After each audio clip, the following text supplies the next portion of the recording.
So we didn't ask about it, but I'm going to do it as a review. 1A, the domain of each of these. The thing you have to remember is if you have a fraction, what can't happen? Right. So 2x can't be 0, so x can't be 0. I would expect interval notations, so infinity to 0, union 0 to infinity. B, or sorry, let's go ahead and do domain of G. So we have the square root of x plus 1. All right, if you have a square root, what has to be true? Side can't be negative. Right, so x plus 1 has to be greater than or equal to 0. So x is greater than or equal to -1, so the domain then would be -1 to infinity. B, f composed with g means f of g of x. G of x is the square root of x plus 1. I'm putting that into function f. So we're replacing the x's with the square root of x plus 1. So we have the square root of x plus 1 squared minus 1 over 2 radical x plus 1. So far good? So good? All right, if you square a square root, that cancels. So you get x plus 1 minus 1 over 2 radical x plus 1.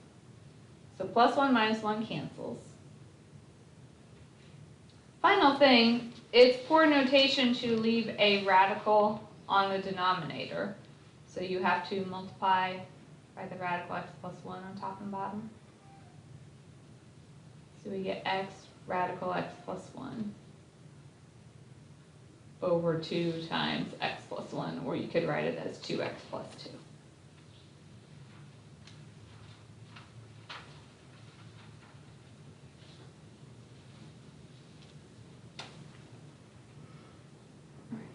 All right. Number 2, did we do the difference quotient okay?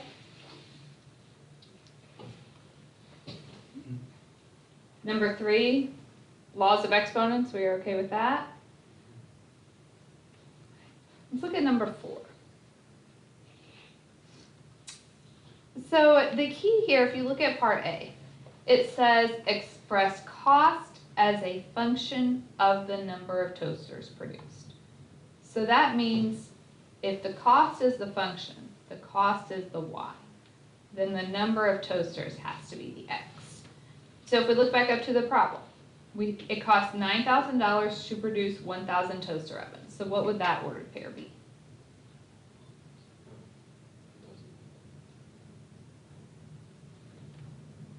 So we have to put the number first. And $12,000 to produce 1,500 toasters. So when the x is 1,500, y is 12,000. We want to express cost as a function. So we are writing the equation of a line. So slope, y2 minus y1 over x2 minus x1.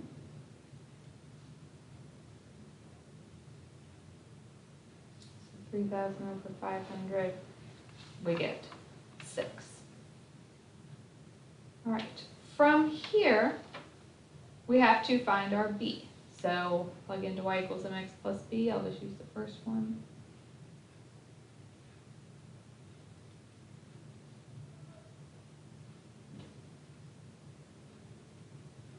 So if we subtract that over, our y-intercept is 3,000. So our equation then would be y equals 6x plus 3,000. I asked you for the graph. It can be a very basic graph. Your y-intercept is 3,000. It's going to be really hard to show a slope of 6 when your y is going up by thousands.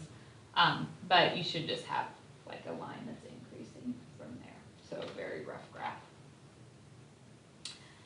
B, what is the slope and what does it represent? So we found that up here. Our slope is 6. We have to tell what that represents. So if we look back, This was y over x. The y was the cost. The x was the numbers. So this is like 6 over 1. So it's $6 for one toaster. So it costs $6 for one toaster. Or it's $6 per toaster to produce. C wants the y-intercept. So we already found the y-intercept was 3,000. Remember, that gives us our y, which is the cost, when my x is 0. So if the number of toasters was 0, it costs $3,000. So you could just say that it costs $3,000 to produce no toasters, or you could say this represents the fixed costs, something along those lines.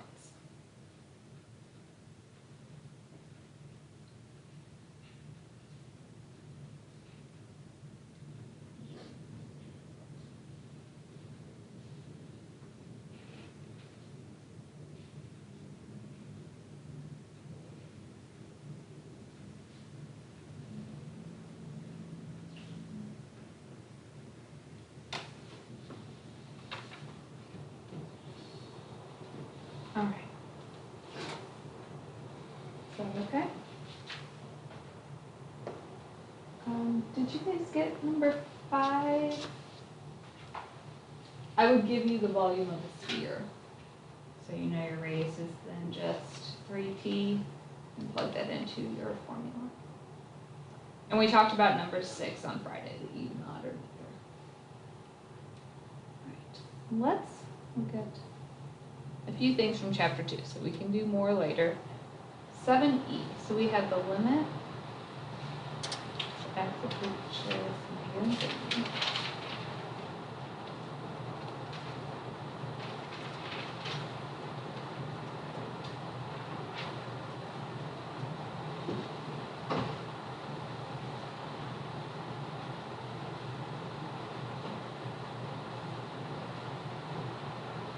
Okay. If you just try to plug in your infinities right now, you have 1 minus infinity squared minus infinity to the 4th over 5 plus infinity minus 3 times infinity to the 4th. That really doesn't make any sense. We can't figure out what that goes to. Our strategy on these was, we know in a fraction you can multiply top and bottom by the same thing. We did 1 over the highest power of x.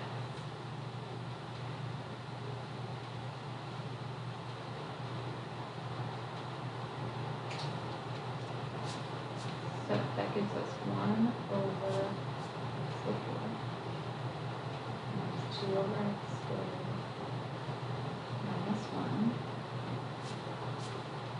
over x squared plus 1 over x cubed minus 2. Now this is where my pizza examples came into play. When you have 1 over infinity to the 4th. If I have 1 pizza and I invite more and more and more people in here, what's happening to the amount of pizza you get? It's getting smaller, it's going to 0. So anytime you have a number over infinity, doesn't matter if it's positive or negative infinity, doesn't matter what power of infinity, that's going to 0. So we get 0 minus 0 minus 1 over 0 plus 0 minus 3. So 1/3 is the final answer.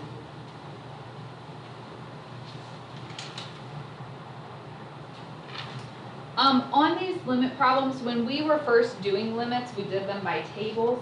But remember, we got to the point where we were able to do them without tables by using like algebra techniques and things like that.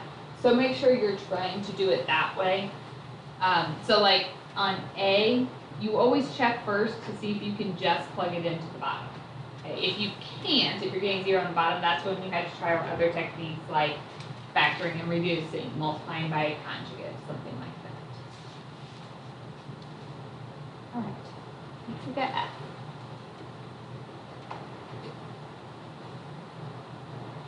So that is if we approach 5 from the right, and 5 minus x squared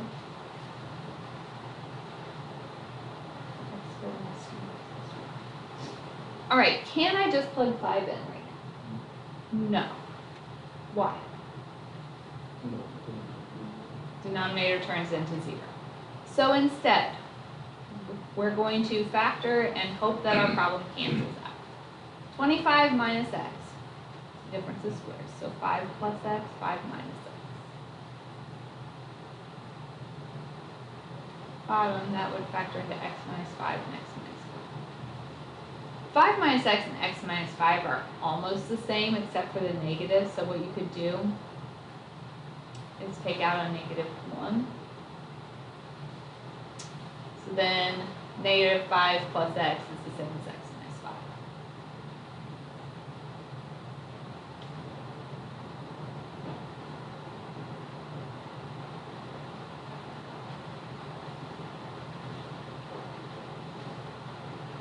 Now, I still can't plug in 5, can I? But we are approaching from the right. So we are going to reason through this. If I put in 5, the top, I have the opposite of 5 plus 5. On the bottom, 5 minus 5 is 0. But I'm approaching from the right. I'm putting in something bigger than 5. So if you have something bigger than 5 minus 5, do you get a positive or a negative answer? Positive. So I have a negative 10 divided by a smaller and smaller positive number. So a negative over a positive is negative. If I have 10 pizzas and I have fewer and fewer and fewer people coming to eat those pizzas, what's happening to the amount you get? It's getting bigger and bigger and bigger. So this turns into negative infinity.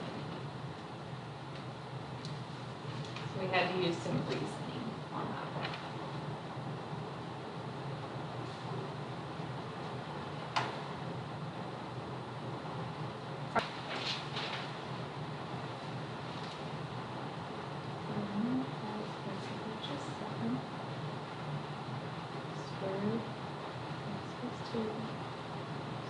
Okay.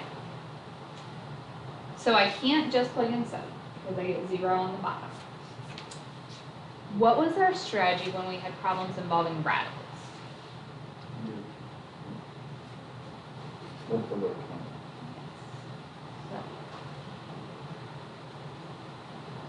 conjugate is the square root of x plus 2 plus 3. I'm not going to multiply that out on the bottom because my hope is that x minus 7 will eventually cancel. So on the bottom, I'm just going to leave it as x minus 7 and radical x plus 2 plus 3. On the top, square root of x plus 2 times the square root of x plus 2 is just x plus 2. Outside and inside cancel, minus 9.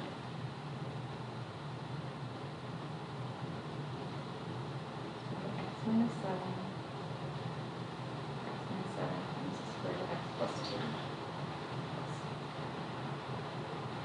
Those cancel, so we just get 1 over 7 plus 2 is 9, plus 3, so 1 over 6.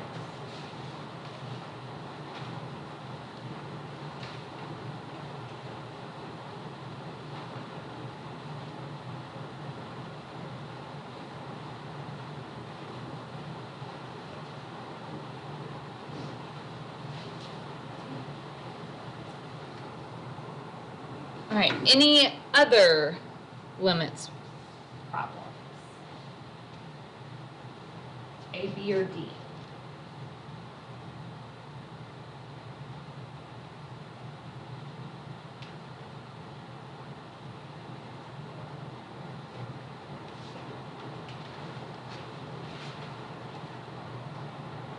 And then I'll look at problem 9 and then give you guys some more time.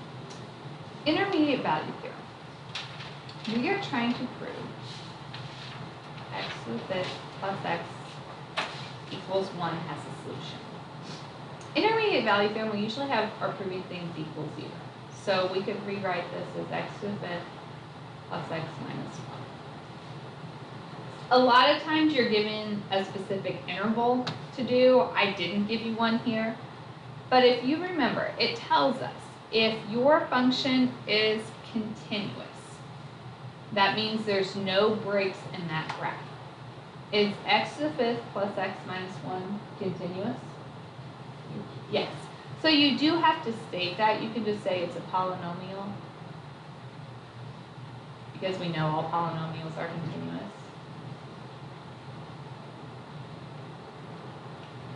And then we had to plug in two x's. So if I just say if x is 0, then I get 0 minus 1, which is negative 1. So I got a negative answer. You need a different x that would give you a positive answer. What can you plug in?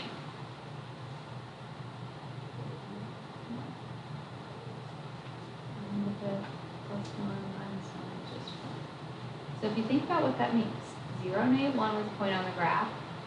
1, 1 is a point on the graph. It's continuous, so there's no breaks. How do you get from a negative to a positive? You can't break. You have to hit 0. So we would say since the sign changed,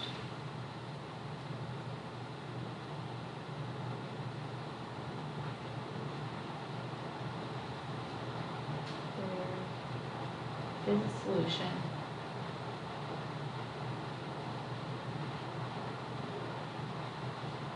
Between x equals 0 and x equals 1. So there is an x value between 0 and 1 that would make that true.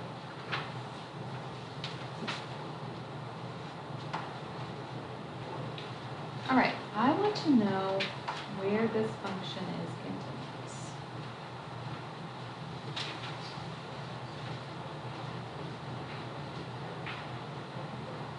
So remember, continuous, intuitively, that kind of just means we can draw without a break in the rule. The rules we talked about, the function has to exist there, the limit has to exist, and those things have to be equal. So there's different ways we can justify this. What I usually had you do, which is probably a little bit different than how I had the answer written on my answer key, but we just start out, we know in a fraction, the denominator is what we have to worry about. So if we factor that denominator, that factors into x plus 3x minus 1. Okay, so where does this not exist?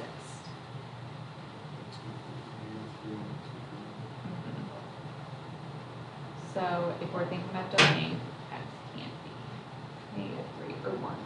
So it's continuous everywhere else. So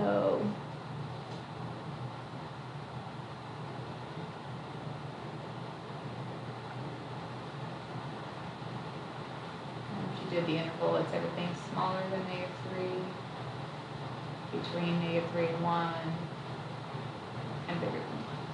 I think on my answer key, I probably gave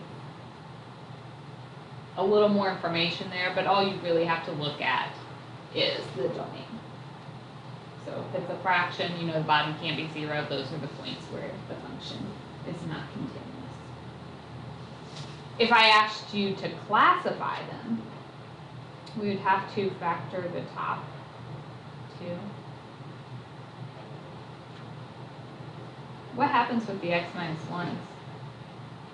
They cancel. Do you remember what kind of discontinuity we called it? Yeah. I didn't ask for this, but I could have. Because that would be a hole in the graph. 3 doesn't cancel out, so it's a vertical asymptote, so we call that infinite. The third type was jump discontinuity, like on a piecewise function when you physically jump from one piece to the next.